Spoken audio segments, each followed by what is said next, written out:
Oke, berarti tidak berlebihan dong Pak, kalau saya katakan PBB juga sempat memuji Command Center Polri Pak, terkait dengan sistem pengamanan yang diciptakan di mana Polri mengedepankan teknologi kamera CCTV, bahkan juga dikatakan salah satu yang pertama di dunia. Tanggapannya Pak, bagaimana? Iya, iya itu deputi dari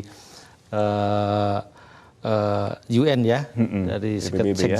Sekjen PBB yang pada pertemuan GPD RR yang lalu bulan Februari itu berkunjung ke Command Center kita, dan memang kita bisa menjelaskan apa yang kemudian kita selenggarakan selama ini untuk penyelenggaraan ini, dan tentu itu satu model bagi kami bahwa apa yang kita siapkan berdasarkan masukan, berdasarkan pelajaran dari berbagai pihak, ini sudah kemudian bisa dirasakan para penggunanya, usernya yang puas, yang kemudian merasa nyaman, dan ini yang kita terus akan wujudkan di masa yang datang. Oke, apresiasi Pak tentunya dengan terkait hal Siap. ini.